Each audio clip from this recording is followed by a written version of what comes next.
Bonjour à tous, bonjour Monsieur Poisson. Bonjour, Un grand merci d'avoir accepté cet entretien. Ça à fait vous. plaisir d'avoir non seulement des représentants de Français à l'étranger, des Français à l'étranger, mais aussi un président de mouvement, VIA. Voilà, je suis très intéressé de pouvoir échanger avec vous, d'autant plus que je suis l'actualité de VIA et même du Parti chrétien des démocrates depuis longtemps. Je suis engagé en politique depuis plus de 20 ans et à l'époque, c'était avec Christine Boutin, le parti était allié de l'UMP, des LR. Bon, entre-temps, beaucoup a changé. On a fait un chemin avec Reconquête et maintenant, ça a encore changé. Donc, on va parler un petit peu de tout ça. En tout cas, merci d'être là. Comment allez-vous? Ça va très bien, je vous remercie. Ça va très bien, même si par ailleurs le contexte international est quand même extrêmement inquiétant. Il est inquiétant sur le plan militaire et des tensions physiques, si j'ose dire, qui existent dans de nombreux endroits du monde, pas simplement en Israël ou entre la Russie et l'Ukraine, mais enfin le nombre de foyers belligérants dans le monde ne cesse d'augmenter. Je m'inquiète beaucoup pour les chrétiens du monde entier qui sont de loin les plus persécutés sur la planète et ça ne s'arrange pas très loin de chez vous en Chine, en Inde, au Pakistan, enfin dans beaucoup de pays d'Asie, leur sort est quand même extrêmement compliqué, mais ça n'est pas vrai que là. Notre pays, la France, est dans un état absolument déplorable. Je ne pensais pas, quand j'ai démarré la politique il y a 30 ans, que je me lèverais tous les matins en étant inquiet du sort de mon pays. Je suis toujours charnellement attaché à la France et euh, à la fois très international de culture, mais absolument chauvin et inguérissable. Euh, Bon, mais donc triste. Donc triste, enfin voilà, je pense que la déstructuration progressive, l'installation de la violence un peu partout, le dépit des gens, leur désespérance même parfois, quelque chose qui rend très compliqué la vie sociale et même parfois la destruction des fondements même de la vie sociale à laquelle nous assistons. Il y a quelque chose de très inquiétant, mais c'est pour ça que je continue de m'engager en politique, sinon je ferai autre chose. Alors, c'est pour la bonne cause, c'est pour les convictions. Très bien. Ça. Alors, première question très simple et classique. Est-ce que vous pouvez vous présenter? Il y a beaucoup de Français qui vous connaissent, bien entendu, mais beaucoup de Français de l'étranger ne suivent pas trop l'actualité française. Ils connaissent votre nom, mais vous connaissent peu. Alors, comment vous pouvez vous présenter en quelques mots? Donc, mon nom est Jean-Frédéric Poisson, j'ai 61 ans, je suis philosophe de formation et juriste. Je fais partie de ces bestioles que le darwinisme moderne n'aurait pas dû laisser survivre, puisque pour les philosophes comme moi, il n'y a pas de place dans un monde de brutes tel que celui que nous connaissons. Mhm. J'ai soutenu ma thèse de doctorat en philosophie sur des questions de bioéthique. Je suis par ailleurs titulaire d'un diplôme de droit spécialisé dans le droit du travail. Je suis engagé en politique depuis 30 ans. J'ai par ailleurs exercé des responsabilités dans le monde économique, d'abord comme DRH dans l'industrie métallurgique, puis à la tête de cabinet de conseil spécialisé dans l'organisation, des systèmes d'information, des ressources humaines. Je suis un catholique pratiquant, chrétien social de conviction politique, un catholique converti. Je suis tout ce que le monde moderne n'aime pas, c'est-à-dire je suis chasseur, je suis blanc, j'ai plus de 50 ans. Je suis un homme de droite assumé, même si certaines thématiques que nous défendons chez VIA, les plus fragiles, le dialogue social, les corps intermédiaires, les toxicomanes, les handicapés, toutes les fragilités humaines font de moi parfois un homme davantage de gauche que de droite, mais j'assume ça parfaitement. Je suis un joueur invétéré de bridge que je joue en compétition. Je cuisine, j'adore le jazz, les mots croisés. Voilà, et on pourrait écrire sur ma tombe ce que Marcel Pagnol a voulu faire écrire sur la sienne, c'est-à-dire il a aimé sa femme, ses amis et les sources. D'accord, très bien, c'est très complet. Alors, deuxième question, alors en quoi Ah oui, pardon. Excusez-moi, j'ai oublié, Monsieur Guillon. Je suis engagé en politique depuis 30 ans. J'ai fait deux mandats au Parlement national, Oui, dont un comme président de la commission des lois. J'ai été maire de la ville de Rambouillet. J'ai présidé la communauté d'agglomération de Rambouillet Territoire, 80 000 habitants et 35 communes. Et voilà, j'ai sillonné le monde entier.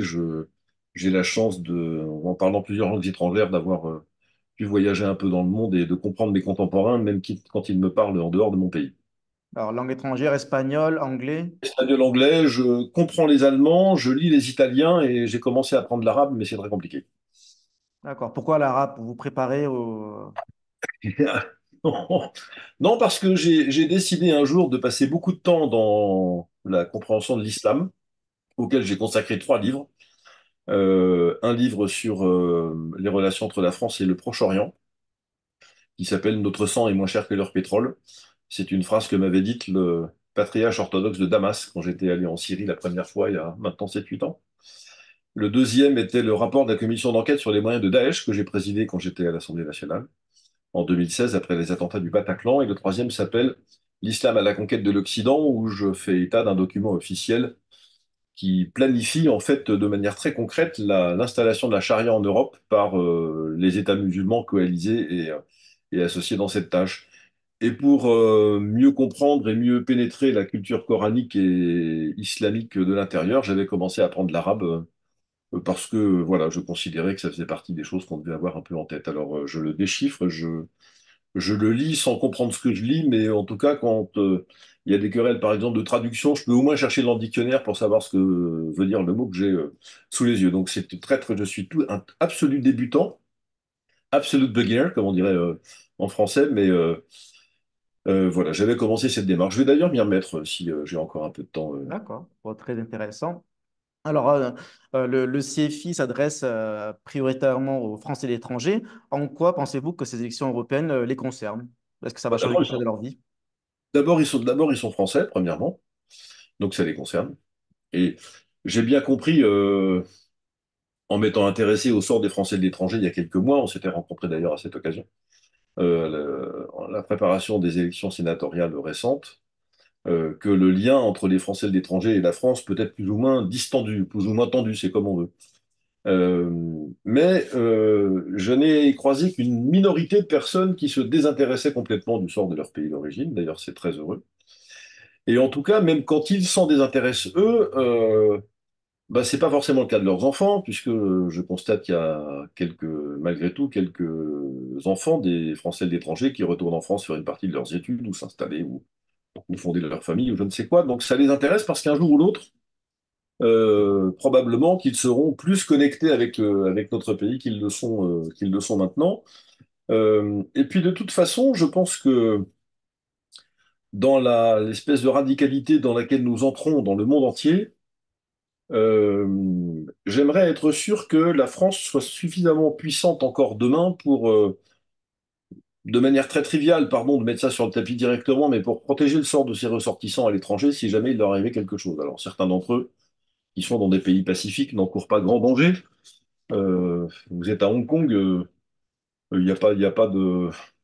Enfin, sauf si les Chinois s'énervent un peu, enfin les Chinois de Pékin, je veux dire, sauf s'ils s'énervent un peu. En principe, le pays a vocation à être calme, mais je pense à ceux de nos compatriotes qui sont en Inde, dans d'autres pays d'Asie, ou au Pakistan, ou aux Philippines, en étant dans certaines îles en tout cas, ou dans certains endroits de l'Indonésie, en étant ouvertement chrétiens, ce qui est quand même le cas d'un certain nombre de Français établis hors de France, de ressortissants français dans les pays d'Afrique, dont certains sont en danger à cause des changements de régime, ça s'est vu il n'y a pas très longtemps. Voilà. L'enjeu des élections européennes, c'est le début de la récupération de la puissance nationale. C'est ça l'enjeu de cette élection. C'est-à-dire que nous prendrons un chemin à bifurcation, soit nous allons encore vers davantage de dissolution de la souveraineté française dans l'Europe. Je ne sais pas comment ça se terminera d'ailleurs, parce que je ne crois pas non plus à la souveraineté européenne, tout ça c'est une fable. Soit nous allons effectivement, soit nous prenons le chemin et nous montons la première marche de ce qui pourrait être, de ce qui doit être, de notre point de vue en tout cas, euh, le début de la récupération de la puissance française qui intéresse ses ressortissants partout dans le monde, y compris, comme je l'ai dit, pour ceux qui sont installés à l'étranger. Et puis, j'ai encore une petite fibre chauvine qui parle. Je ne peux pas imaginer que les Français établis hors de France, même quand ils voient ça de très loin, ne soient pas un peu plus fiers de voir que leur pays va mieux, plutôt que quand il va moins bien. Et donc, nous nous évertuons à faire en sorte que le pays aille mieux. C'est aussi un des enjeux de cette européenne. D'accord. Alors, parmi les Français et l'étranger, vous avez aussi des militants, des adhérents. Alors, comment vous êtes organisé? Vous savez combien vous êtes dans le monde? Comment c'est structuré? Ah, non, pas du tout. Puis alors ça, je ne m'attendais pas à cette question-là, donc je n'ai pas préparé le sujet. Nous avons un coordinateur des Français de l'étranger qui est à Bruxelles, euh, quelques adhérents, mais pas énormément, et sympathisants répartis un peu partout dans le monde entier, peut-être un millier au total, adhérents et sympathisants. J'en connais Mais deux à Hong Kong. c'est déjà pas mal, mais pas vraiment structuré et pas très, très organisé pour le moment. Enfin, encore une fois, ça dépend des personnes. Dans certains endroits, ils sont plus actifs que dans d'autres, comme partout et comme d'habitude. Mais bon, en tout cas, il y a la perspective des prochaines élections consulaires qui approchent maintenant. Enfin, plus on dit Vous qu'elles avez une s'approchent, stratégie déjà à ce sujet? Vous avez... et nous enfin, ferons comme d'habitude, c'est-à-dire que nous avons l'habitude, nous, de travailler avec les gens qui sont d'accord pour travailler avec nous et qui ont des projets politiques compatibles avec le nôtre. Une fois qu'on a dit ça, ça peut faire beaucoup de monde d'ailleurs. Histoire, les 23 ans d'existence de notre parti politique ont montré que nous avions passé des accords politiques avec, je crois, tout ce que la droite française compte de partis politiques enregistrés au ministère de l'Intérieur, à part les mouvements identitaires, parce que un certain nombre d'entre eux d'ailleurs n'étaient pas nés quand on est nés nous-mêmes, ou ceux qui, en tout cas, ont pu poser problème, et il y en a. À part ça, nous sommes tout à fait ouverts et tout à fait prêts à discuter avec, comment dire, le moment venu, ceux qui voudront monter des listes ou aller à cette élection. d'accord. Alors, bon, on sait tous que vous avez décidé récemment de rejoindre la liste de Florian Philippot. Donc, pourquoi avoir rejoint cette liste plutôt que le RN, par exemple? Alors, nous avons décidé de faire liste commune. C'est un peu différent, c'est-à-dire que l'initiative que nous avons prise est conjointe. Nous travaillons avec le mouvement des Patriotes depuis 4 ans, depuis 2020. Le démarrage de cette coopération s'est établi pendant la crise sanitaire. Nous avons fait partie de ceux qui ont très vivement contesté la gestion sanitaire de la Covid par le gouvernement français, au point que j'ai dû emmener le gouvernement français devant le Conseil d'État, je crois, une dizaine de fois pendant la crise sanitaire, toujours pour essayer de faire rétablir les libertés des Français qui étaient mises en danger par les décrets ou les règlements décidés par le gouvernement. Les patriotes se sont souvent joints à nous pendant cette période, ou alors nous nous sommes joints aux manifestations qu'ils organisaient dans la rue pour protester contre tout ça. Nous avons fait liste commune aux élections régionales dans le Grand Est, c'est-à-dire quasiment le quart nord-est de la France, les anciennes régions d'Alsace, de Champagne-Ardenne et de Lorraine. Nous avons fait un score un peu supérieur à 7%, ce qui était plus qu'honorable compte tenu du fait qu'on partait d'à peu près rien. Ça s'est passé de manière très fluide. Depuis, nous avons fait cause commune pour défendre nos libertés qui sont mises en danger par l'Union européenne, comme d'ailleurs par le gouvernement français, la liberté d'expression, liberté de manifestation, de travailler, de circuler, enfin, tout ce qu'on peut voir et comprendre de ce qui ressemble furieusement en Europe, comme l'installation à bas bruit du crédit social à la chinoise. Vous n'êtes pas très loin de tout ça, donc vous voyez parfaitement ce dont je veux parler. Cette surveillance électronique généralisée avec des réductions de liberté toujours plus nettes. Nous sommes alliés objectifs dans cette affaire et nous sommes les patriotes de Florian Philippot et nous, les deux seules formations politiques en France à défendre la paix, c'est-à-dire le cessez-le-feu immédiat à Gaza et la paix et le cessez-le-feu et le démarrage des négociations en Ukraine et d'ailleurs partout dans le monde. Nous sommes les deux seules formations politiques à défendre cette ligne parce que nous considérons que cette guerre en Ukraine n'est pas la nôtre, qu'elle ne sert à rien, sinon à enrichir les États-Unis sur notre dos, ce qui n'est pas Beaucoup, beaucoup complètement vont dire acceptable. qu'il y a aussi l'UPR d'Asselineau. Je suis pas sûr que sur... Ah peut-être, oui, je n'ai pas fait attention, c'est possible, vous avez peut-être raison. À peu Euh, près. Beaucoup disent que vous devriez être tous les trois ensemble. oui, Vous, les Patriotes et Asselineau. ça ne me dérangeait pas. Je connais peu François Asselineau, mais on a débattu avec lui, j'ai débattu avec lui sur sa chaîne d'ailleurs il y a maintenant 2 ans, je crois, 2 ans et demi. On avait débattu pendant 1 heure des questions en particulier européennes et internationales. On était souvent d'accord, c'est vrai. Je crois que la proposition lui a été faite de rejoindre, mais visiblement, il se vit davantage comme un solitaire, comme un lonesome cowboy, comme on dit, que dans une alliance politique. Donc voilà. Mais ça pourrait changer d'ici quelques jours, Ah, semaines. si C'est possible. ça ne tenait qu'à moi, j'ai pas de problème. Mais je pense que c'est la position de M. Asselineau qui risque de ne pas bouger. D'accord. Et sinon, par rapport à la relation avec Reconquête, ça se passe comment? Vous êtes en bon terme? Vous êtes en Ça ne froid? se Vous êtes passe comment? Ça ne se passe plus. Nous avons loyalement soutenu Reconquête à l'élection présidentielle. VIA a été le premier parti politique en France à soutenir Éric Zemmour. J'ai été la première personnalité politique à le rejoindre dès avant le meeting de Villepinte. Et d'ailleurs, j'ai pris la parole juste avant lui à Villepinte pour Oui. eh bien, le signe de cette primauté, si j'ose dire, en tout cas de bon.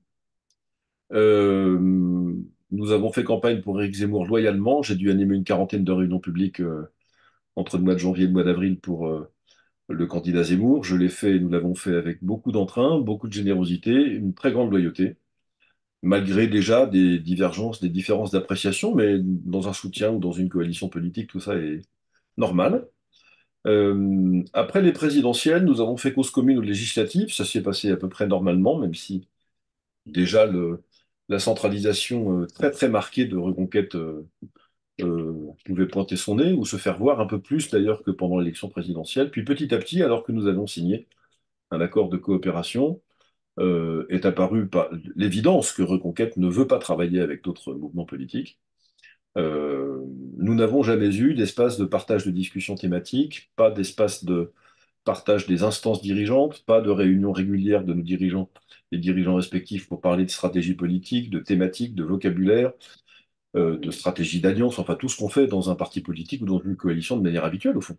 De partager des événements communs, etc. Enfin, rien de tout ça ne s'est fait. C'est pas faute d'avoir proposé, demandé ou insisté pour que ça se passe. Nous avons senti que ça n'intéressait pas les dirigeants de Reconquête qui étaient focalisés par le fait de faire élire grosso modo, le bureau exécutif et la commission d'investiture, qui sont les mêmes personnes, au Parlement européen, puisque les 6 premiers de la liste sont exactement les deux instances que je viens de dire. C'est un choix que je ne conteste pas, ce choix ne m'appartient pas, je dis simplement qu'il n'est pas compatible avec la volonté d'union qui est affichée partout euh, par les dirigeants de Reconquête et qui n'a aucune espèce de réalité concrète et pratique. Il y a quelque chose là qui n'embraye pas dans la réalité. Alors, nous avons fait part de notre volonté d'être présents sur cette liste. Nous disions déjà que c'était bénéfique pour tout le monde que Reconquête puisse continuer d'afficher une capacité de rassemblement, même si je ne me fais aucune illusion sur la taille réelle de VIA, mais je n'ai pas non plus à rougir de la capacité d'écoute dont nous disposons sur la scène nationale, et même si nous sommes un petit parti politique, notre audience est très supérieure à notre taille, c'est ce que n'a jamais voulu comprendre Reconquête. Ouais, c'est Euh, vrai. Et donc, c'était l'intérêt de Reconquête d'être allié avec nous. Nous avons fait cette proposition d'alliance, y compris demander des places sur la liste, évidemment, position honorable. D'ailleurs, les positions éligibles c'était aussi partie de la lettre de la convention que nous avons signée avec Reconquête, hein, qui faisait partie des choses sur lesquelles nous ont Aux convenu d'accord. européennes, Dans tous les scrutins, nous tous les étions, scrutins. nous étions partis pour faire cause commune à tous les scrutins, comme la règle, l'exception étant que dans certains cas, on pouvait faire bande à part, si j'ose dire, mais la règle était que nous fassions cause commune et que les places soient réparties équitablement, éligibles comme non éligibles, entre les différentes formations politiques signataires. C'était écrit en toute tête dans la Convention. Bon, Reconquête n'a pas considéré que c'était utile. Il considère que des gens qui sont des adhérents de Reconquête ou des cadres de Reconquête sont de meilleurs agents électoraux que votre serviteur ou d'autres. Bah, très bien, nous en avons pris acte et donc nous avons pris nos distances. Mais surtout, euh, c'est l'urgence de la situation politique qui a produit aussi cet écart. Déjà pendant la présidentielle, nous avions échoué à faire intégrer, à faire comprendre à Éric Zemmour que la question des fragilités est un sujet politique dans la vie politique française et que on ne peut pas ambitionner de gouverner la France ou d'envoyer des élus dans une instance délibérante en France si on ne donne pas la certitude aux gens qui vous écoutent que vous êtes prêts à vous occuper des plus fragiles. C'est l'esprit français, on n'y peut rien, c'est comme ça. D'ailleurs, c'est très bien. La France est un vieux pays de tradition chrétienne. Le partage fait partie de son ADN, alors on le fait parfois de travers, parfois trop, parfois pas assez, parfois pas comme il faudrait, parfois pas vers les bonnes personnes. Tout ça, c'est d'accord, mais ça reste une logique partageuse. C'était très compliqué. Deuxièmement, sont venues toutes les thématiques de la liberté. Pendant la présidentielle, je ne manquais pas une occasion dans toutes les réunions publiques dans lesquelles je prenais la parole de dire combien nous étions attachés à la liberté vaccinale et à la protection des soignants suspendus et à leur défense. C'était les plus grands succès d'applaudissements que j'avais de toute la réunion. Donc c'était un sujet. Il n'a pas été pris en compte non plus par le candidat Éric Zemmour et les récentes déclarations de Marion Maréchal sur le fait qu'elle souhaite la victoire de l'Ukraine sur la Russie me paraissent extrêmement déraisonnables. Euh, pour des tas de raisons, on pourrait y revenir si vous le souhaitez, mais voilà. Oui, Donc j'allais vous poser la question. en plus de ces divergences, enfin, de cette non-rencontre, de méthode de cette coopération qui n'a pas eu lieu en fait, on voit un écart politique qui se creuse de plus en plus, au point que nous considérons, nous, que la paix, la défense des libertés et la protection du modèle social français sont des urgences. Vous pouvez faire toutes les politiques publiques que vous voulez, si votre pays n'est pas en paix, vous ne pourrez pas, vous ne pourrez pas. Tout simplement les mettre en œuvre, parce que la guerre emporte tout. Vous pouvez décider de toutes les réformes que vous voulez, si le régime de liberté n'est pas suffisamment garanti pour que tout le monde en profite, ça ne sert à rien.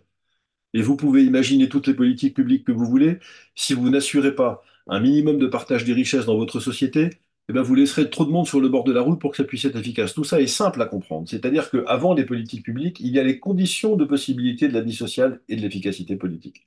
Ce sont ces conditions aujourd'hui qui sont minées par les politiques de l'Union européenne et par la faiblesse ou la lâcheté des gouvernants français. C'est pour ça que ça nous paraît des urgences. Reconquête n'a pas voulu traiter ces sujets. Soit, nous en prenons compte, nous allons avec ceux qui choisissent de les traiter et avec lesquels nous partageons cette même volonté d'accentuer ces priorités, et donc nous avons fait alliance avec les Patriotes, le Cercle Aristote, et puis d'autres personnes qui vont rejoindre, enfin le président du Cercle Aristote, pardon, et d'autres personnes qui vont rejoindre la liste politique conduite par Florian Philippot et sur Et, laquelle VIA aura de nombreux candidats. et qu'en est-il de Laurence Trochu, du mouvement conservateur? Vous avez toujours des... Quelles sont vos relations et pourquoi ils sont toujours avec Reconquête? Ah Vous bah avez une parce que explication? enfin, il faudrait d'abord lui poser la question, mais ce que je crois comprendre, c'est qu'elle considère, elle, je pense qu'elle a de meilleurs espoirs que nous d'avoir une réponse sur une éventuelle place sur la liste. Ça, c'est, je pense, le À premier condition motif. éligible. Si par, oui, enfin, on verra. Mais par ailleurs, sur ce que je viens de décrire en termes de relations et de thématiques, je pense qu'elle serait à peu près d'accord. Enfin, je peux pas parler à sa place, mais voilà. Quant au Centre national des indépendants et des paysans, Bruno Nord, bah, ils sont pas tout à fait à la même situation que nous, c'est-à-dire que eux aussi, ils attendent qu'on leur dise comment on va être traité. Mais vous comprenez, Monsieur Guillon, c'est même un problème de considération. Vous ne pouvez pas dire à quelqu'un, vous êtes mon allié, vous êtes mon ami, on travaille ensemble. Nous sommes le 8 avril, l'élection a lieu dans 2 mois, le dépôt des listes est dans un mois. Et à ma connaissance, au moment où nous parlons, ni Laurence Trochu et le mouvement conservateur, ni Bruno Nord ne savent à quelle sauce ils vont être mangés sur la liste conduite par Marion Maréchal. C'est impossible. Ça n'existe pas. Je... C'est pas comme ça qu'on traite les gens. Voilà. Alors, moi, j'ai posé d'ultimatum à personne. J'ai constaté que j'étais à peine du bout des lèvres invité au meeting du 10 mars de lancement de la campagne de Marion Maréchal. Euh, je ne pouvais pas être à ce meeting sans avoir l'assurance que je soutiendrais la liste parce que ça aurait été mentir aux gens, tout simplement. Donc je n'y suis pas allé. J'ai pris acte du fait que de toute façon, pour le moment en tout cas, et sans doute pour un long moment, pour toutes les raisons que j'ai dites, euh, voilà, il me paraît très très compliqué de travailler avec un mouvement qui n'est pas prêt à faire l'union avec quelqu'un d'autre que lui.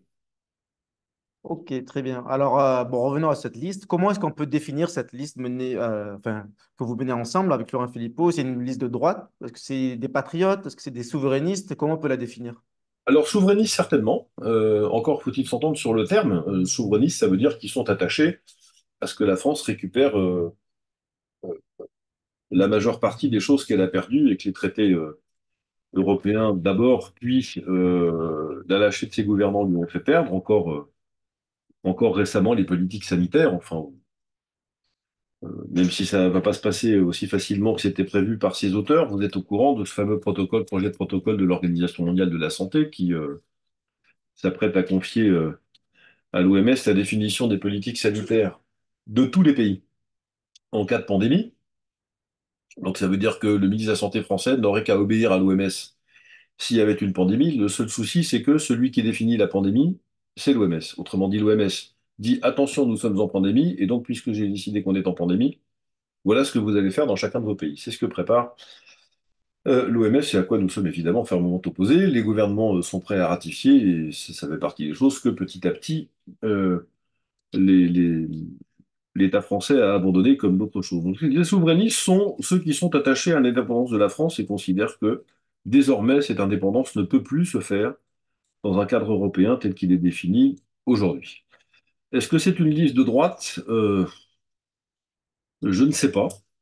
Euh, dans la mesure où nous croyons dans le bénéfice de l'ordre public et la responsabilité individuelle, on va dire que oui, on est plutôt droitier que gaucher. Mais chez les patriotes comme chez nous, il y a un très grand attachement au modèle social français que j'évoquais tout à l'heure, on pourrait y revenir si vous voulez. Un très grand attachement par ailleurs comment dire, à ce qu'est la France, au drapeau, à notre drapeau national, à notre culture, à notre patrimoine. Alors bon, ça c'est peut-être plutôt droitier. Je dirais qu'on est, oui, on est des souverainistes patriotes, ça nous va très bien ça comme appellation. Des gens qui sont attachés à la France, des gens de bonne volonté. Je crois qu'on avait échangé là-dessus quand on s'était parlé là, pour la première fois pendant la campagne présidentielle. On était en Zoom, je crois, quasiment depuis chez vous, euh, il y a maintenant presque 2 ans. Oui. Euh, j'ai jamais cru beaucoup dans l'union des droites. J'allais vous poser la question, est-ce que ça rentrerait dans le cadre de l'union de droite? Mais Non, j'ai peut-être jamais en cru beaucoup. 2026, par exemple, est-ce qu'on pourrait travailler avec Florent Philippot, comme pour vous, si on a des... Ah, euh, mais mais ça, c'est l'union des gens de bonne volonté, c'est pas l'union des droites. ouais, je me rappelle de ça. Et c'est un peu différent. Si vous cherchez à faire l'union des partis politiques de droite, il y a de quoi remplir la vie d'un honnête homme, comme disait, ça ne suffira pas, je vous le garantis. Le problème, c'est de détacher les gens de leur formation politique d'origine, c'est-à-dire dire aux électeurs, n'attendez pas des partis politiques, de vos partis politiques préférés, qu'ils réalisent cette union, ils ne le feront pas. Sinon, ils l'auraient fait depuis longtemps. On n'est même pas capable. Je m'extrais, si vous voulez bien, de ce reproche, parce que ça fait une certain nombre d'années que je m'y colle, avec le succès d'ailleurs que vous avez pu constater, c'est-à-dire que jusqu'ici, ça a à peu près pas avancé d'un pouce, sauf pendant cette élection européenne. La gauche, dans les années 70, alors ceux d'entre moi sont de la même génération que moi, qui sont nos auditeurs, s'y reconnaîtront. Dans les années 70, la gauche a signé un programme commun qui allait des plus staliniens de tous les communistes jusqu'aux radicaux de gauche, c'est-à-dire que c'était à peu près 180 degrés. Ça couvrait tout l'éventail de la gauche. Ils ont signé le même document de gouvernement. Ça, c'est bien. Et il y avait beaucoup plus, bien sûr, et il y avait beaucoup plus de différences entre les radicaux de gauche et les plus staliniens des communistes qu'il y en a entre l'aile gauche des Républicains et l'aile droite du Rassemblement national ou de Reconquête. Et nous, on n'est pas capable de faire ce travail, parce qu'on n'est même pas capable de se mettre autour de la même table pour discuter de tout ça ensemble. Simplement de discuter. Pourquoi on n'est pas capable? Ah, parce que tout le monde est persuadé que l'union ne se fera que si et seulement si, euh, On comment les dire, rejoint. ils disent tous, oui, ils disent tous l'union se fera si et seulement si c'est moi qui la conduis. Écoutez-les, hein. Ils disent tous ça. Donc ça part mal, si vous voulez. La priorité, c'est pas de désigner le chef, c'est pas ça le sujet. La priorité, c'est de désigner, c'est de constater, c'est de se mettre d'accord sur un projet politique. C'est ce que nous avons fait avec les Patriotes. Nous ne sommes pas des frexiteurs chimiquement purs. On n'est pas, on n'a jamais été pro-Frexit à tout prix, etc. Et d'abord et avant tout, c'est ce qui nous distingue d'ailleurs comment dire, des positions de François Asselineau, par exemple, ou d'autres mouvements souverainistes plus raides que nous sur cette question.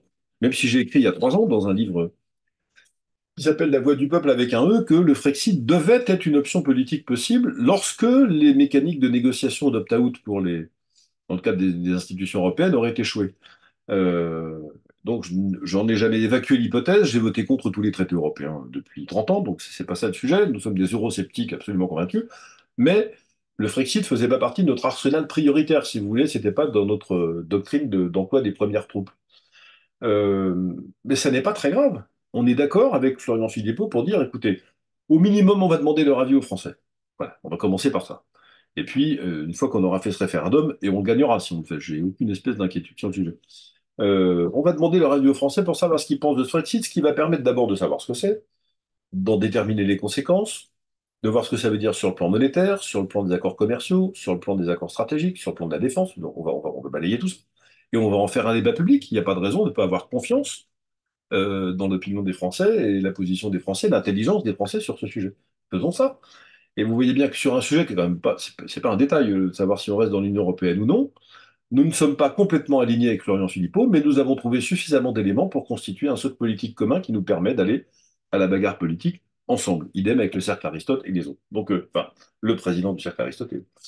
Donc, c'est ça qu'il faut faire. Et malheureusement, je pense que, comment dire, il y a encore beaucoup trop de défiance, de respect humain, d'orgueil, de je ne sais pas quoi, pour que quiconque prenne l'initiative, d'ailleurs celui qui prendra l'initiative, alors nous on est trop petits pour le faire, on peut le faire, hein. D'ailleurs je n'exclus pas qu'on le fasse d'ailleurs, le moment venu, parce qu'il faut bien commencer par bon. mais celui des grandes formations politiques de droite. Je mets grande, je mets des guillemets parce que c'est surtout des moyennes formations politiques maintenant, il n'y en a plus de grandes. Mais le premier des deux qui dit, je pense à Éric Ciotti ou à Bardella maintenant, ou Marine Le Pen, bon, alors maintenant on réunit tout le monde autour de la même table et puis on va regarder comment on peut faire pour battre Macron, parce que c'est quand même ça l'enjeu. Je suis désolé de vous dire, je sais bien que M. Macron a une cote chez les Français de l'étranger qui est encore solide. Moi je pense que cet homme fait du mal à la France, donc je veux qu'il parte et que ses amis partent. Euh, nous devons être capables de réunir les personnes autour de la table pour commencer à constituer un socle programmatique commun. Si on ne fait pas ça, les mêmes causes produiront les mêmes résultats électoraux en 2027. Ok, très bien. Alors, parlant d'objectifs, de résultats, beaucoup de personnes, j'ai entendu beaucoup parler, je suis dans les groupes de discussion, etc., ont beaucoup de sympathie pour vous et pour Philippot, mais ils disent qu'ils vont voter utile, ils ont peur que leur voix est perdue si vous faites moins de 5%. Qu'est-ce que vous leur répondez? La meilleure manière de ne pas faire 5%, c'est que les gens qui nous trouvent sympathiques ne votent pas pour nous. Ça, c'est la première chose. C'est-à-dire, il y a un petit côté de prophétie autoréalisatrice, si vous voulez. Euh, Comme dirait Coluche, il suffirait que les gens n'en achètent plus pour que ça se vende pas. Vous voyez, c'est un peu le même genre de remarque. De manière, c'est presque pas une plaisanterie ce que je suis en train de dire là, c'est très sérieux. Il n'y a pas de notion de vote utile aux élections européennes. D'abord parce qu'une élection a un tour. Euh, Deuxièmement, c'est l'élection, s'il y a une élection dans le paysage politique français, pardon, où on peut se payer le luxe de voter pour ceux qu'on croit, c'est celle-là. Parce que très franchement, un député de plus ou un député de moins sur une liste, ça a aucune chance de changer, même pas la majorité du Parlement, même pas la constitution des groupes, ça ne change rien, ou si peu que pas. Alors vous allez me dire, c'est toujours pareil en politique. Si vous additionnez un élément qui ne change rien, plus un élément qui ne change rien, plus un élément plus un, ça finit par changer quelque chose. Oui, vous avez raison. Et dans ma vie, j'ai gagné une élection législative partielle de 5 voix, donc je sais parfaitement que les voix comptent. C'est une expérience personnelle dont j'ai des souvenirs tout à fait. J'ai gagné mon élection à la vice-présidence de la commission des lois d'une voix. Vous voyez, donc je suis spécialiste des petits écarts, donc je peux en parler pendant longtemps. Cela étant dit, je dis à nos auditeurs, votez pour ce que vous croyez. D'une certaine manière, je m'en moque de ce que. La seule chose que je vous demande, c'est d'être fidèle à vous-même.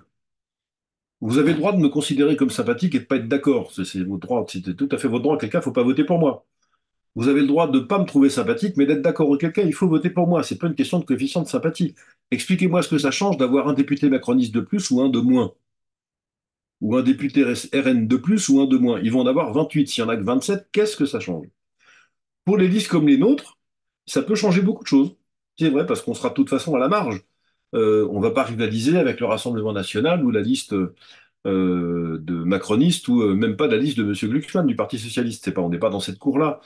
Mais nous sommes encore une fois, très engagé à ce que des sujets forts, comme je le répète, la défense de la paix, la défense des libertés, la défense de notre modèle social français, la volonté d'interroger les Français sur leur volonté de rester ou pas dans le système européen tel qu'il est, d'être soumis aux États-Unis, pour être clair, parce qu'on va se parler très directement. Est-ce que c'est ça que nous voulons pour notre pays, oui ou non? Si vous voulez ça, alors ne vous posez pas de questions. Votre voix ne sera pas perdue parce que même si jamais on n'était pas élu au Parlement européen, ce qui peut arriver, au moins, nous pourrons continuer à agir sur le plan national et à continuer à défendre ces idées-là. Si ces idées sont les vôtres, soutenez-les. Si ce ne sont pas les vôtres, je comprends que vous ne le fassiez pas. Si ce sont les vôtres, soutenez-les. Qu'il y ait un député de plus ou de moins dans une autre liste ou pas, très franchement, ça ne changera pas grand-chose. Alors, si vous êtes élu, vous allez siéger dans quel groupe?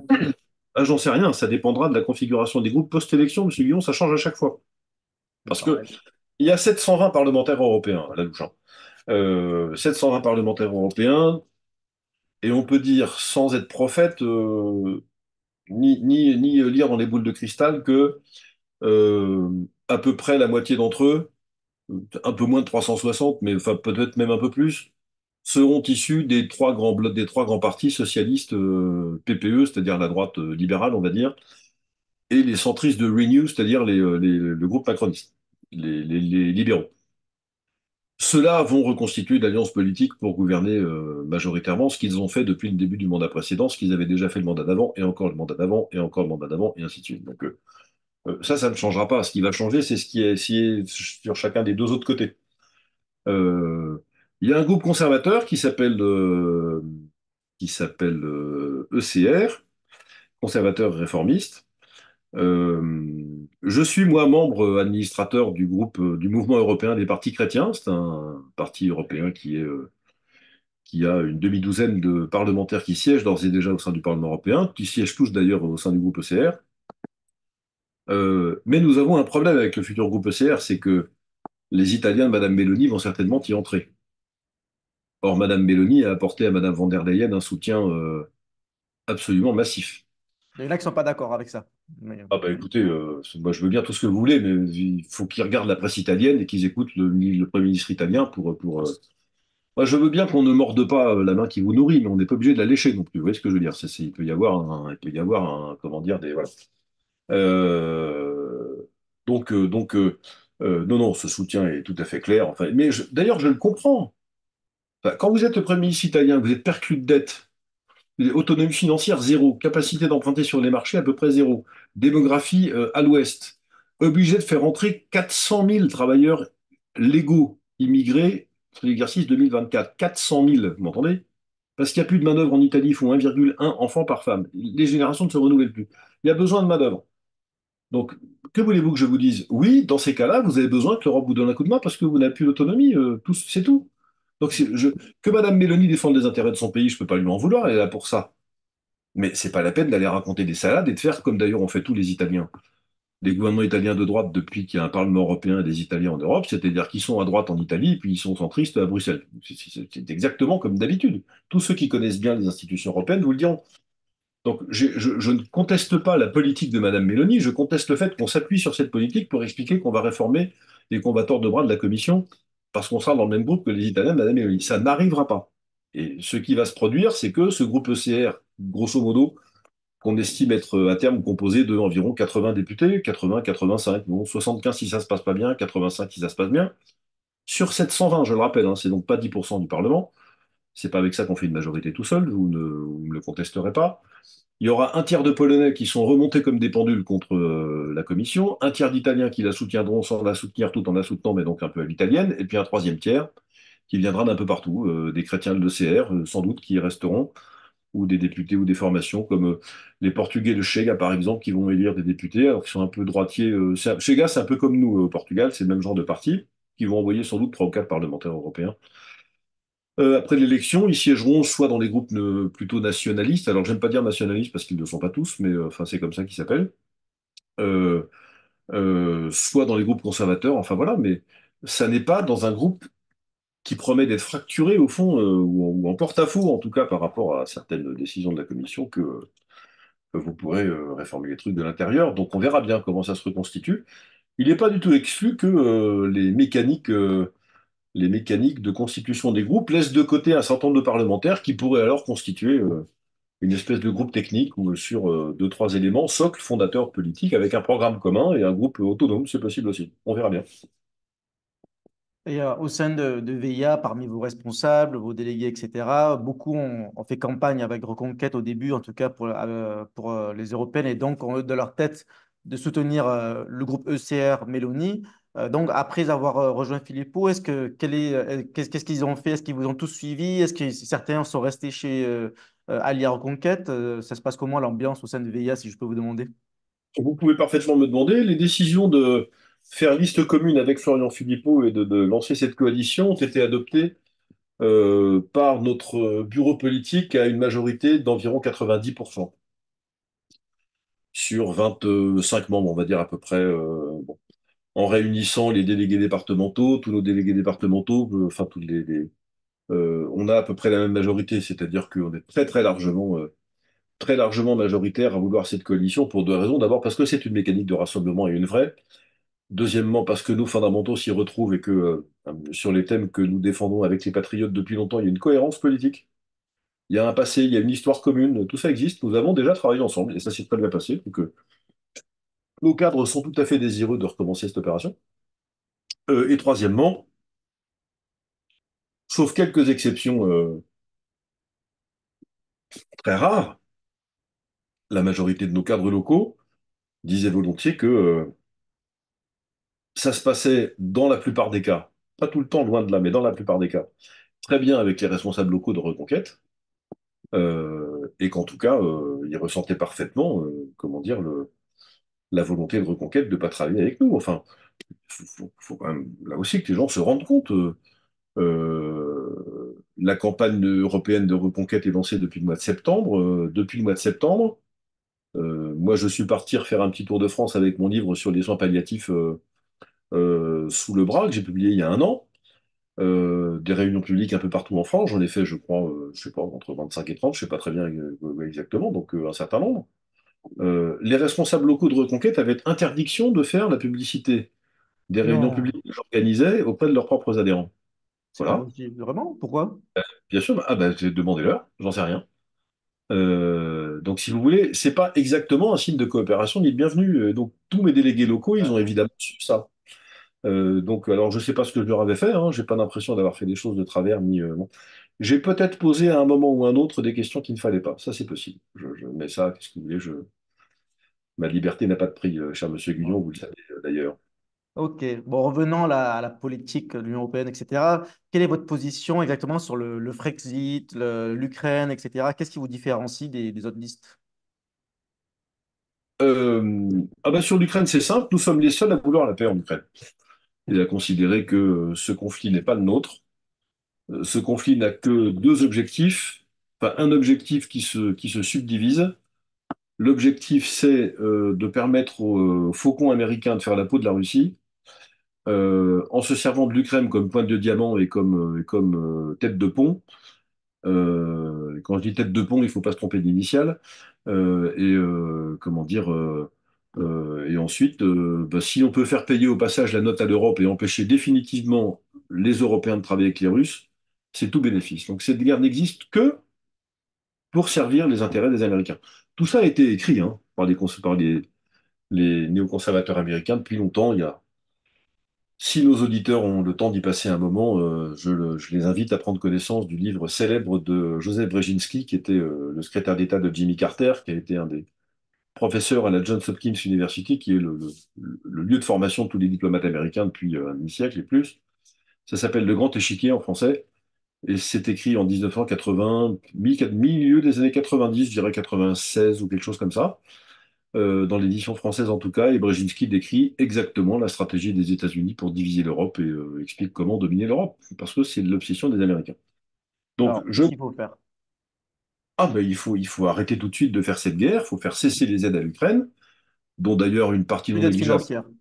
Mais non, enfin, partent dans les poches des gouvernants qui. Enfin, l'Ukraine, il y a 2 ans, était désignée comme le pays le plus corrompu d'Europe et un des pays les plus corrompus du monde. Il faut quand même arrêter. Vous croyez vraiment que les centaines de milliards qu'on leur a donnés, ils sont tous partis pour acheter des armes et pour soutenir le peuple ukrainien? Qui peut croire ça? Bon. Monsieur Zelensky était au milieu de l'affaire des Panama Papers, d'ailleurs, dont les procès s'ouvrent aujourd'hui, je crois, quelque part aux États-Unis. Enfin, il y a un moment où il faut arrêter, quoi, parce que ça sert à rien. On continue de massacrer des gens, ça n'a aucune forme d'utilité. L'Ukraine est en train d'être détruite. La Russie n'en souffre pas plus que ça. Alors, bon, c'est quand même un pays en guerre, donc faut quand même faire attention à ce qu'on en dit. Mais la seule chose qu'on aura réussi à faire, c'est de renforcer le ressentiment du monde entier à l'égard du monde occidental. Du monde entier. C'est ça qui me frappe le plus. Euh, et c'est ça le point où je voulais en venir. D'une certaine manière, la guerre est un avatar un élément d'un ensemble plus vaste. L'ensemble plus vaste qui se déroule sous nos yeux, euh, c'est le fait que l'Occident est en train de perdre définitivement son leadership moral sur le reste du monde. Alors, il existait ce leadership. Est-ce qu'il était légitime ou pas? C'est une autre question. En tout cas, il était réel et il s'incarnait par le fonctionnement des instances internationales, par notre volonté d'intervenir partout où il y avait un problème. On appelait les pays occidentaux à la rescousse pourquoi d'ailleurs? Je finis par plus trop le savoir parce que quand on voit les désastres que ça a fait au Proche-Orient, on finit par se demander si il n'aurait pas fallu faire autrement. Et les pays du monde entier nous disent ça suffit, ça suffit. L'Occident ne peut plus régir le monde dans cette espèce de position intenable qui consiste à dire voilà les principes et les lois que vous devez tous respecter, sinon on vous casse la figure. Et puis de temps en temps, nous, on ne les respecte pas parce que ça nous arrange. Ça, c'est terminé. Dire, vous pouvez faire ça tant que le reste du monde n'a pas de quoi riposter. Donc il se tait, un peu à l'asiatique, hein. Il courbe les chines, il attend que ça passe, Et puis dès qu'il est suffisamment costaud, il se relève et il dit maintenant, c'est fini. Et là, vraiment, on arrête de rire. C'est exactement ce qui est en train de se passer. Les BRICS, c'est ça. Et malheureusement, ce leadership qui était, on pensait qu'il était moral. Enfin, en tout cas, enfin, c'est la vieille affaire du puritanisme américain. Enfin, c'est des affaires lointaines. On pensait qu'il était moral et que notre position morale nous donnait le droit de dominer économiquement, monétairement, militairement, diplomatiquement, etc. C'est terminé. C'est terminé. Maintenant, le Kenya paye en shilling kényan son pétrole à l'Arabie Saoudite qui va se refinancer auprès de la Banque centrale de Chine en échangeant ces shillings contre des yuan ou de l'or chinois. Voilà, c'est ça la réalité. Il n'y a plus de dollars. Tout ça va être... Donc, ce mouvement-là, je place la guerre en Ukraine dans ce contexte parce que je pense que euh, c'est exactement le système mondial dans lequel nous nous trouvons. Il faut que je fasse attention au temps parce que si vous commencez à me faire parler de ça, on n'est pas couché, monsieur Guillon, je vous préviens. Donc, gardez un œil sur le chronomètre quand même. On va essayer. Ouais. Une anecdote encore à ce point-là. Quand je présidais la commission d'enquête sur les moyens de Daesh à l'Assemblée nationale, c'était après les attentats du Bataclan, donc on est en 2016, premier semestre, j'ai reçu l'ambassadeur Orlov, c'est-à-dire que c'était l'ambassadeur de Russie en France à l'époque. Très grand diplomate, comme d'ailleurs la plupart des diplomates russes. Je le reçois dans la commission d'enquête qui planche. Et pourquoi interroger l'ambassadeur russe? Parce que ils ont eu des problèmes eux aussi en Russie avec le terrorisme islamiste en Tchétchénie il y a quelques années. Donc j'avais besoin, la commission a besoin de comprendre comment ils avaient traité ça et ce qu'ils avaient à nous en dire. Et par ailleurs, la Tchétchénie était le premier pays au monde, si on compte l'envoi de soldats dans le djihad en Irak et en Syrie, le deuxième étant la Tunisie et le troisième la France. C'est pour vous dire dans quelle proportion on était. Et en raccompagnant l'ambassadeur à sa voiture, euh, je lui dis, alors on était en 2016, donc l'affaire de Maïdan était déjà loin, Minsk était loin derrière nous, le Crimée, Donbass, tout ça commençait à brasser, comme on dit sévèrement. Et je lui dis, monsieur l'ambassadeur, comment va se terminer l'affaire de la Crimée? Il s'est arrêté dans l'escalier, il a fait silence pendant quelques secondes et il m'a dit, monsieur le président, souvenez-vous du Kosovo. Que voulait dire l'ambassadeur de Russie? Il voulait dire que quand, juste après le démantèlement de l'Union soviétique, l'OTAN a décidé, sans mandat de l'ONU, de bombarder pendant 3 mois la Yougoslavie, la Serbie de l'époque. C'était encore la fédération de Yougoslavie, puisqu'il y avait Serbie et Monténégro. Euh, de bombarder principalement la Serbie, en fait, pendant 3 mois, 80 jours. Et puis de créer de toutes pièces un État qui s'appelle le Kosovo, qui auparavant était une province de la Serbie, au mépris du droit international, c'est-à-dire l'Union européenne et l'OTAN ont pris le Kosovo, ils l'ont arraché de la Serbie, ils ont tracé une frontière. La veille, c'était encore un département de la Serbie, une sorte de province, une voïvodie, comme on disait dans le langage des Balkans. Et le lendemain, c'était un État indépendant soutenu par l'Union européenne et par l'OTAN. Et monsieur l'ambassadeur Orlov m'a dit, souvenez-vous de ça. Si vous avez ça en tête, alors vous comprendrez ce qui se passe en Crimée et dans le Donbass et en Ukraine. Eh bien, ça fait 25 ans, monsieur Guillon, presque jour pour jour, que l'OTAN commençait à bombarder Belgrade et la Serbie en 1999 au mois de mars. Je le répète, sans aucun mandat de l'ONU. C'est ce que je vous disais tout à l'heure. Les Occidentaux édictent des règles et les respectent quand ça les arrange. Ouais. Et disent au monde entier, nous, on a le droit de ne pas les respecter parce que c'est nous qui les faisons. Il y a 25 ans, la Russie n'était pas en état de riposter. Ok, Si ça se donc, passait aujourd'hui, le Kosovo ne serait pas arraché de la Serbie. Aujourd'hui, les Russes sont en état de riposter et ils disent là, c'est plus possible. Voilà ce qui est en train de se passer. Et je pense que nous sommes en situation de faiblesse en Ukraine. L'OTAN a considéré qu'en bombardant pendant 80 jours la Serbie plierait, ce petit État de 6,5 millions d'habitants. Il faut vous rendre compte, hein, la Serbie, c'est vraiment c'est Hong Kong, si vous voulez, c'est pareil. 6,5 7 millions millions. encore, un peu plus. Pardon, excusez-moi. Alors c'est un peu plus grand la Serbie quand même que Hong Kong, mais c'est la même population. Ce pays a résisté à 80 jours de bombardement. L'OTAN n'a pas voulu envoyer un seul soldat au sol. La Serbie, certes, a perdu le Kosovo, mais est restée debout et indépendante. L'OTAN n'enverra pas de troupes au sol en Ukraine. Euh, Et que Macron bluffe? bien sûr que oui. Bien sûr que oui. Qui va prendre la responsabilité de déclencher une guerre contre la première puissance nucléaire mondiale? Parce que les Russes, enfin, ex aequo, on va dire ça maintenant. Euh, et les Russes non plus. Je suis très très étonné, vous savez, on fait dire à Poutine des choses qu'il ne dit pas et on ne prend pas en compte ce qu'il dit. C'est très curieux comme manière de faire la diplomatie quand même. Bon. C'est comme si vous faisiez du commerce avec quelqu'un, vous entendez absolument les choses qu'il ne dit pas et vous n'entendez pas ce qu'il vous dit. C'est pas facile de lui vendre quelque chose quand même. Euh, Alors, eh bien, il y a beaucoup de gens qui disent que si on n'arrête pas, si on n'intervient pas, ben, Poutine va vouloir aller au-delà de l'Ukraine, il va venir, il va aller en Pologne, il va aller jusqu'à la France. et pourquoi il le ferait? Ah, je sais pas, je dis juste, je Vous le crois pensez pas, mais vraiment, bon. vous pensez vraiment qu'il va se mettre sur le dos l'occupation de territoire aussi vaste que la Pologne, le reste de... Pourquoi?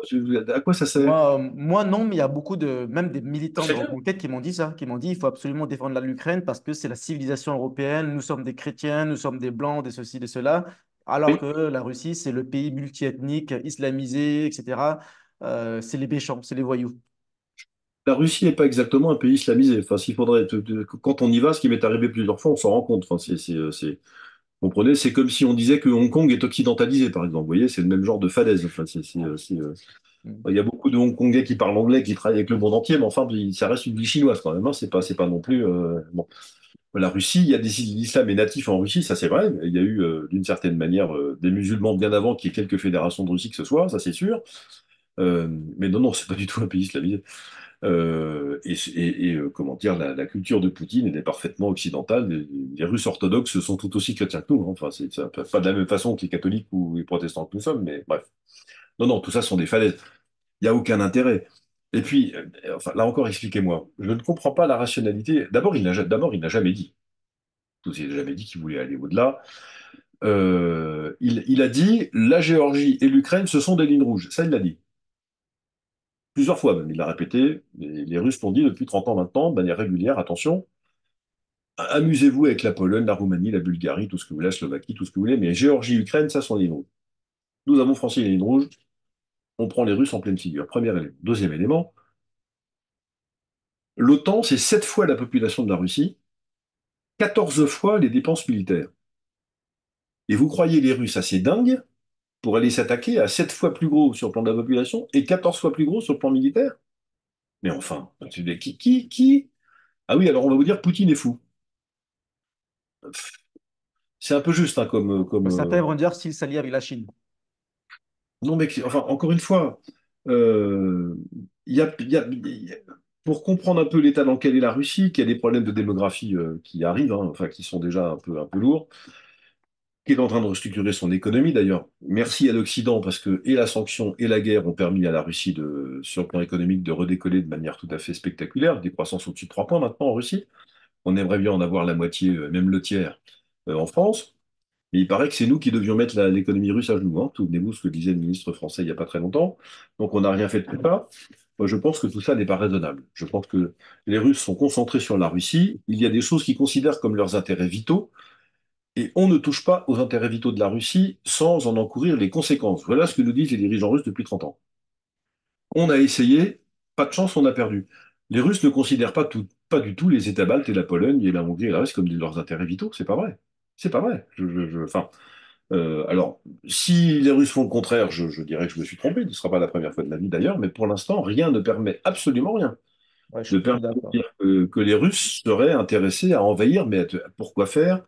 Avec quoi? Alors, une fois qu'ils ont envahi ça, ils s'occupent comment? Enfin, tout ça n'a pas de sens. Tout Alors, ça n'a aucun. si on veut résumer, comment on peut décrire votre position? Elle est ni pro-russe, ni pro-ukrainienne, elle est neutre. Parce que Elle est, souvent, les gens disent que Philippot est pro-russe. C'est vrai ou pas? Et vous? nous sommes français, monsieur Guillon. Oui. C'est la position traditionnelle de la France. Hier, nous nous occupons de soutenir nos alliés. Les gens, qui sont nos alliés? Les gens avec qui nous avons un traité comment dire, d'assistance mutuelle. Ça n'était pas le cas avec l'Ukraine jusqu'à il y a 15 jours, un truc qui a été volé au Parlement français qui n'a même pas pu Côté. s'exprimer par un vote sur le sujet formel en tout cas. Nous défendons ce qui sont nos intérêts dans le monde entier. Oui, ça c'est vrai. Où sont nos intérêts en Ukraine? Voulez-vous me le dire? Il n'y en a pas. Bon.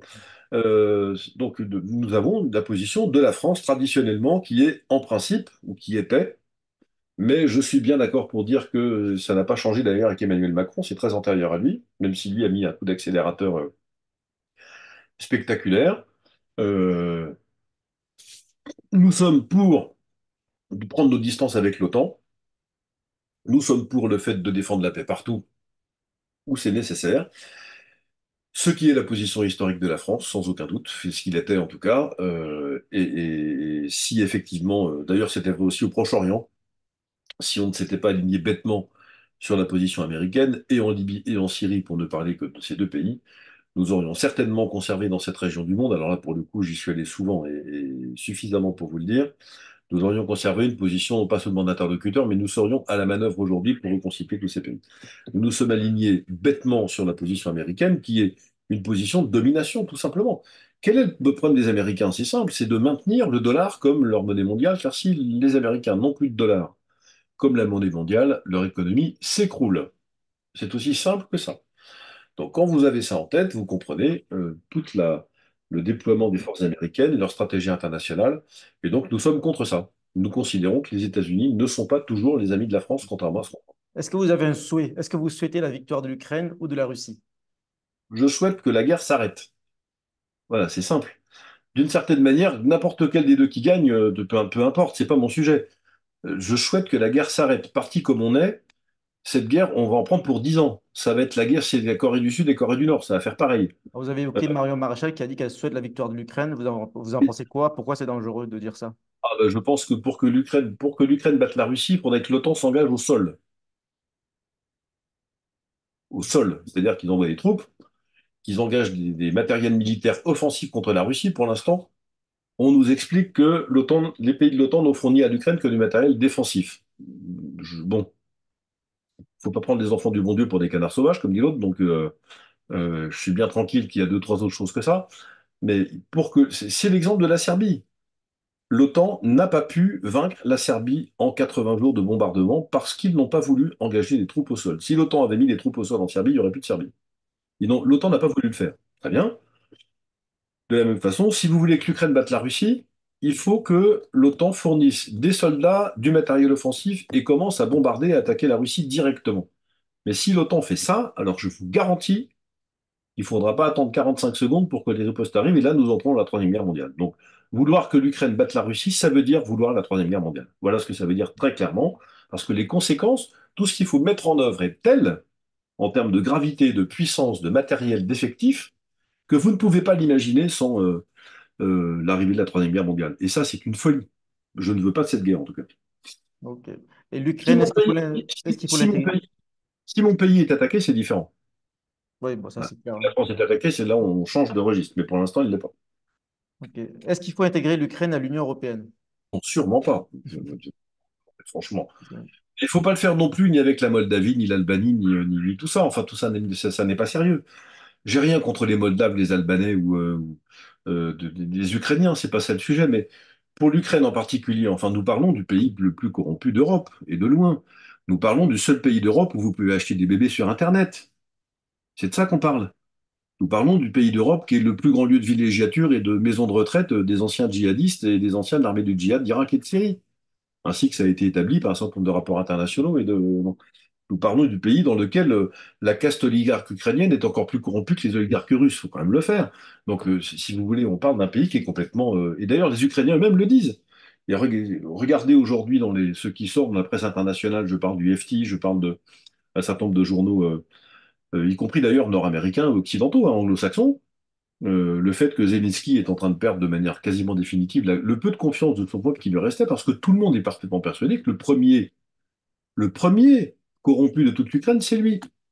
On est en train en fait d'enrichir la caste oligarque ukrainienne en alimentant cette guerre à fond perdu. C'est ça qui est en train de se passer. Donc certainement, non, certainement pas. Il y a déjà trop de pays en Europe.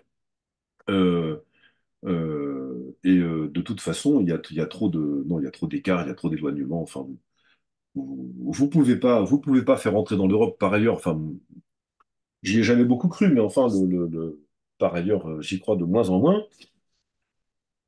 Mais un pays qui a voté en juillet 2021, c'est pas il y a pas longtemps, hein. Des droits différents selon que vous êtes russophone ou ukrainophone, si vous voulez, c'est pas exactement les valeurs de l'Union européenne, comprenez-vous? On est encore dans du séparatisme ethnique dans les lois ukrainiennes, pas dans une pratique, pas dans la pratique de tous les jours. C'est pas du racisme ordinaire ou de la discrimination à bas bruit. Officiellement dans les textes législatifs ukrainiens, il y a des mécanismes de discrimination, il y a des, comment dire, des atteintes à la liberté de la presse, des tas de choses comme ça. Alors on le reproche aux Russes, et d'ailleurs on a sans doute raison de le faire. On a parfaitement raison de le faire, mais si les Ukrainiens le font, vous n'imaginez pas de faire entrer dans l'Union européenne un pays pareil. Et puis nous, de toute façon, on est plutôt favorable au fait d'en sortir. Donc, par ailleurs, ça l'affaiblirait. Remarquez, c'est peut-être d'une manière très cynique, ça affaiblirait tellement l'Union européenne qu'on a peut-être Ça la intérêt ferait à ce qu'elle exploser.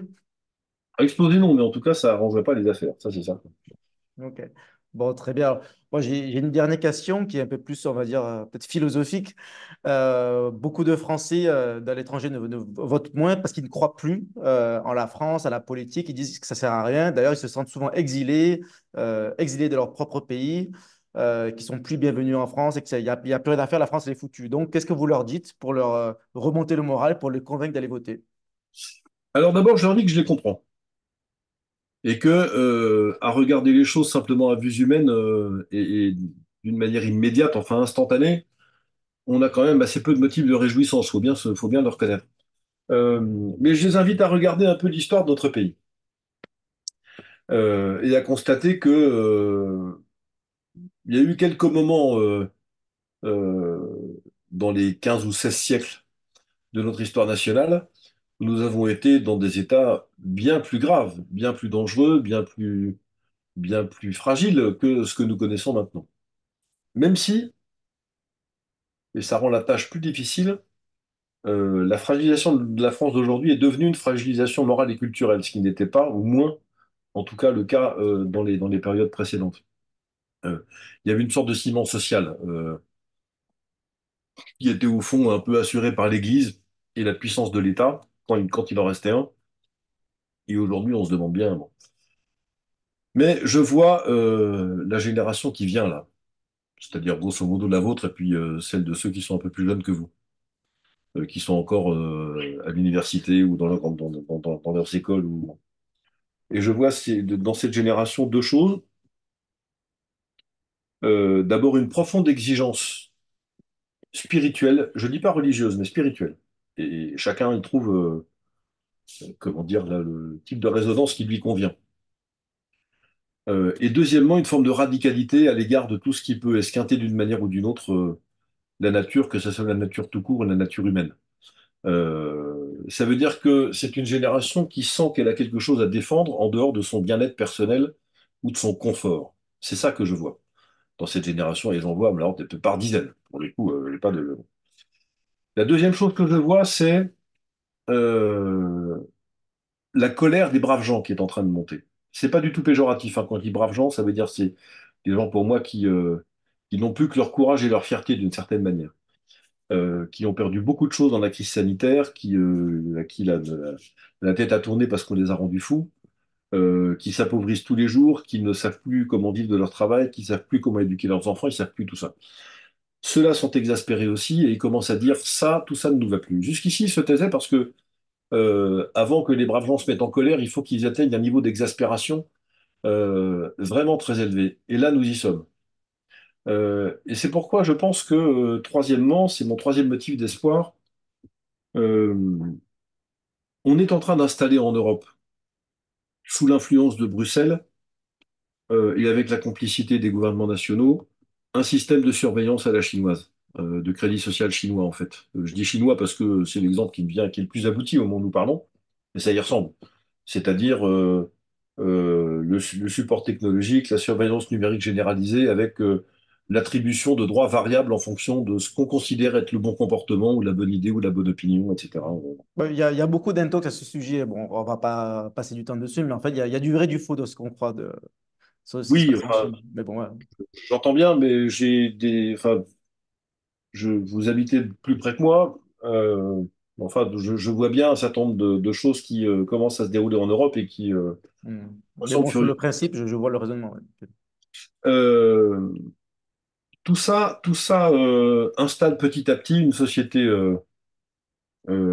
à caractère dictatorial, même si elle ne dit pas son nom et même si elle s'en défend. Euh, et il n'y a pas de société dictatoriale qui persiste. Ça n'existe pas. Ça n'existe pas. La plus longue a duré 70 ans, c'était la société communiste du bloc soviétique. Vous avez vu comment elle a terminé.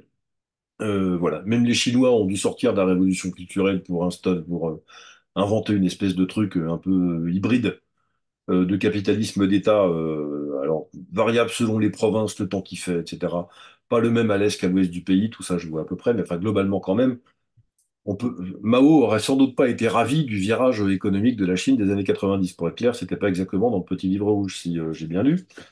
Euh, donc il n'y a pas de système totalitaire qui persiste. Donc la jeunesse nous dit, nous on veut de l'exigence, de la radicalité, et tout ce qui ne ressemble pas à ça de près ou de loin sera rejeté. D'ailleurs, c'est ce qu'ils font, très clairement.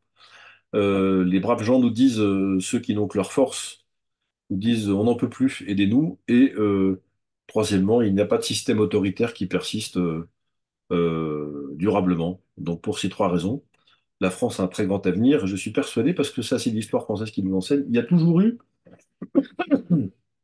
1 millier, 1 500, 2 000 personnes dans le pays qui ont été capables de redresser la France quand elle en avait besoin et quand il a fallu le faire, toujours. On n'a jamais manqué de ces personnes. Mais avec la force, pas démocratiquement. Ah, avec un peu d'énergie, oui, vous savez, mais moi, je suis pas aussi expert que vous, monsieur Guyon, mais je suis un ancien judoka. J'ai été élevé dans le nord de Paris, donc j'ai appris deux, trois choses. Vous savez, je sais que, il y a un moment pour la discussion et puis un moment pour une autre phase que la discussion. Tout ça, ça ménage en L'action. fonction des circonstances. Voilà. Donc, je ne perds pas espoir et j'enjoins mes contemporains de ne pas perdre espoir non plus pour leurs enfants. Pour eux, que ça les intéresse plus, je peux comprendre. On en a tellement vu et tellement bon, mais la génération qui vient ne leur pardonnera pas le renoncement. Moi, je crois dans mon pays, c'est pour ça que je me bats pour lui. D'accord. En tout cas, ben, très bien, très intéressant. Merci pour tout. Est-ce que vous avez un dernier mot, une dernière réflexion? Longue vie à tous les Français établis hors de France. J'espère que vous aurez autant que possible l'occasion de revenir dans notre beau pays. Et j'espère que vous éprouverez le même sentiment que moi quand j'y reviens à chaque fois que j'en suis parti, c'est-à-dire que décidément, il n'y a pas de plus beau pays au monde que le mien, donc que le nôtre. Puissiez-vous ne pas rester éloigné trop longtemps. Et votez le 9 juin, c'est surtout ça qui est important. Votez pour ce que vous croyez. Le vote utile, c'est le vote qui soutient vos convictions. Il n'y en a pas d'autre. Le reste ne sert à rien. À bon entendeur, salut, à votre disposition s'il y a quoi que ce soit. Merci beaucoup, Monsieur Poisson. À très Merci à bientôt vous. et À bonne très bientôt. campagne. Merci.